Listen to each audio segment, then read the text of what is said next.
we're not in Kansas anymore.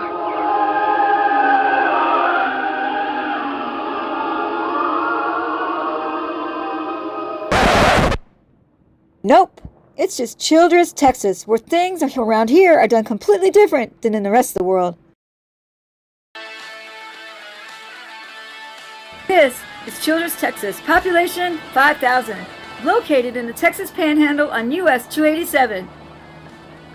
And if the town looks a little bare, you're probably right, because families and businesses are pulling out.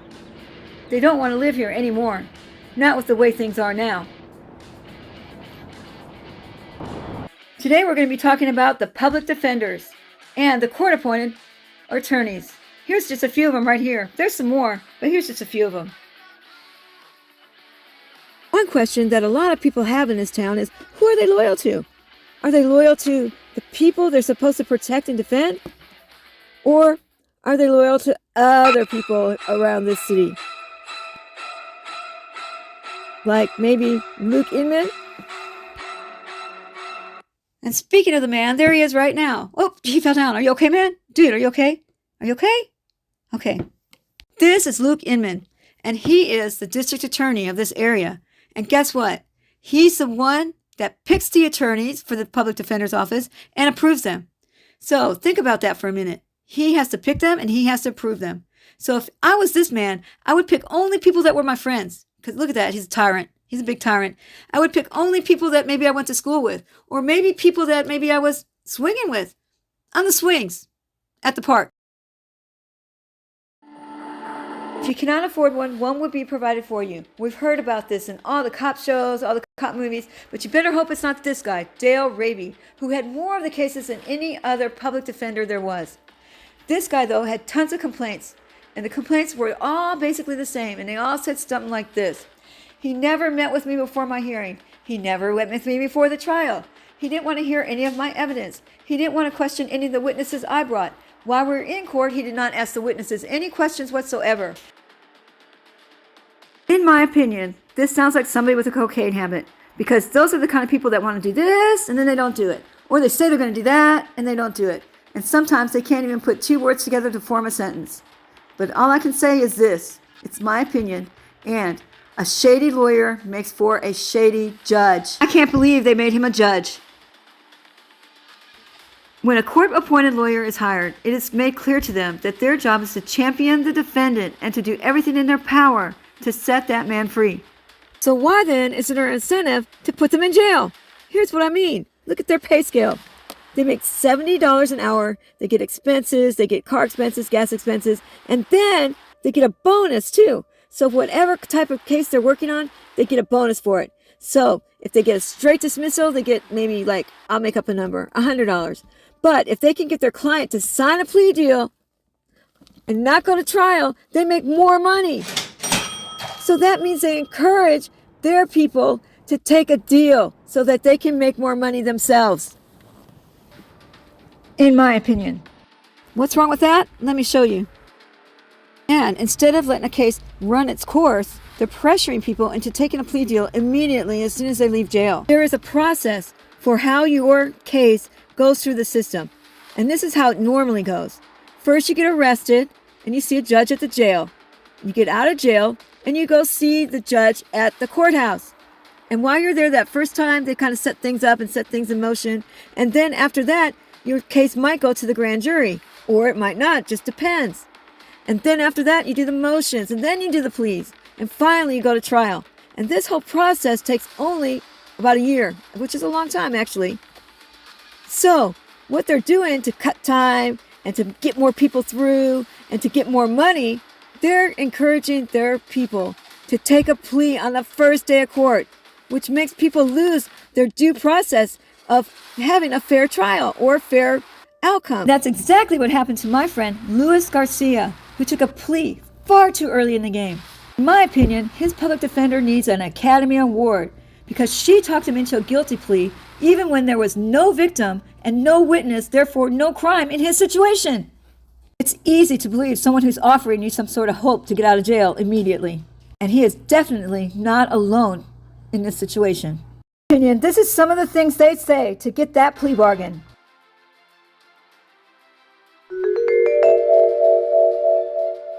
talking to Mr. Inman, and here's the best I can do for you. You trust me, right, baby? You trust me, right? Okay. So we explored every option we could, and I know you think you want to go to trial, but I think going to trial would be a bad idea. Even though you say you're innocent, and even though you have witnesses, and even though you have a passport that says you were out of the country at this time, they're still going to send you up the river. So we need to be safe on this. We don't want to take our chances with the jury, because the jury could give you 100 million years. And Mr. Inman says he's only going to give you 25 years. Yeah, I know that you have to lie. I know that we're supposed to be honest when we're sitting on the bench. I know we take the oath, but in order to get this big good deal, you have to lie and you have to say you're guilty. Right. Oh yeah, and you have to throw a bunch of your rights away. Yeah. And you have to spend 25 years in the federal penitentiary, it's just 25 years. I mean, you're going to live to 100, right? It's just 25 years. You can do that. Yeah. So all you got to do is just take 5 minutes. You got 5 minutes to either sign right here and take the plea, or you're going to take your chances with the jury and probably get the maximum, which is life. So what's it going to be, buddy? Now look, I don't have all night. You need to really sign this paper. Here you go. I mean, don't you think your mother would want you to be alive? You don't want her to think that you're going to be in jail for the rest of your life. This is only 25 years. That's nothing. Anybody can do 25 years. It's nothing. Just sign right here. That way we're sure. Look, you can either sign right here and take 25 years, or they're going to kill you. They're going to give you the electric chair. Now, which do you want? Do you want your poor mother crying every single night, wondering if she's ever going to see you again? Or are you going to take the deal? You have to take the deal. Because if you don't, I can't help you. I can't help you. I mean, they're going to throw the book at you. Because they're just going to do that. That's just how it is around here. So do you want to be safe and take the deal? Or do you want to take your chances with that stupid jury out there? You decide right now. You got 2 more minutes to decide. You got 1 minute to decide. Sign right there. I need my bonus this month. Sign right there. I need my bonus this month. There you go. Sign it. It's fine. Thank you. Thank you for signing that. Another piece of the system that the public defenders and court-appointed lawyers are using is the probation system. And they use it to get a lot of time for somebody who really doesn't deserve that much time. Here's what I mean. Say somebody gets probation as a punishment, and they violate the probation. Somehow they're getting these people to receive 50, 60, hundreds of years to life just for minor infractions of the law. This is because Judge Master throws the book at everybody who breaks probation or has their probation revoked. Those hearings are a lot looser than regular criminal hearings, and sometimes they don't even have to have a conviction to violate somebody's probation. And that's what happened to my friend Lewis too. So we got to get Lewis out, and we got to get all these other people out. But first, we're going to concentrate on Lewis. And just like you pull a rock out of a wall of rock, when you pull one rock down, everything starts to crumble down. We're going to pull Lewis out, and he's going to be the rock. And by that time, everybody's going to start falling out onto the floor. And we're going to get all these people that don't deserve to be in there out. Listen to this Zoom hearing. It's absolutely crazy, and it surely shows what I'm talking about. Yes, sir. Do you understand the possible punishment range? Yes, sir. Do you agree that we do not need to read that indictment out loud here in court? I agree. Don't read the indictment because there's stuff hidden in there. I've been doing this lately that they don't read the indictment out loud because they've been hiding stuff that they don't want the defendant to know about. How do you plead trick. to the first-degree felony offense of assault, family violence, enhanced? Guilty. Now, it has been alleged that before the commission of this primary offense, it is alleged that you were finally convicted of the felony offense of aggravated assault with a deadly weapon in the 100th District Court of Collinsville County, Texas, in cause number 2553 on the 26th day of September 2005. Is that allegation true or not true? True. Mr. Brinson, are you a United States citizen? Yes, sir. Have you ever been accused of being mentally incompetent or insane? No, sir. Are you making any claim today that at any time you've ever been either mentally incompetent or insane? No, sir. Ms. Stevens, do you have an opinion as to your client's competency, which you feel free to express? Yes, Your Honor. He's asked good questions and assisted in his defense. I believe he's competent. Thank you. State, is there a plea recommendation in this case? Yes, Your Honor. The state recommends 8 years deferred adjudication, an $8,000 fine, 400 hours community service, no contact with the victim, $400 attorney fee, and $374 in court costs. Complete deal, Ms. Stevens? Complete deal, Your Honor. Mr. Brinson, is that your understanding of the agreement? Yes, sir. Is that what you're recommending that I do? I'm asking, yes, sir. You understand, sir, that that is just a recommendation to the court? Yes, sir. You understand I'm not bound by that recommendation. Yes, sir. However, if I follow the recommendation which you've made to me, you would not be allowed to appeal without my express written consent. You understand that? Yes, sir. Mr. Brinson, has anyone threatened you in any way to get you to make this plea? No, sir. Has anybody promised you anything? No, sir. Are you entering your plea here today freely, knowingly, and voluntarily? Yes, sir, I am. Mr. Brinson, you have signed documents giving up several constitutional rights. Your right to a jury trial, your right to require the state to produce witnesses against you, give your counsel a chance to cross-examine. By signing some of these documents, you have in effect given up your right against self-incrimination. Now, before you sign these documents, giving up these rights, did you talk with your attorney about your rights? Yes, sir. Did your attorney explain your rights to your satisfaction before you signed? Yes, sir. Mr. Brinson, do you have any questions that you would like to ask either your attorney or myself before we go any further? No, sir.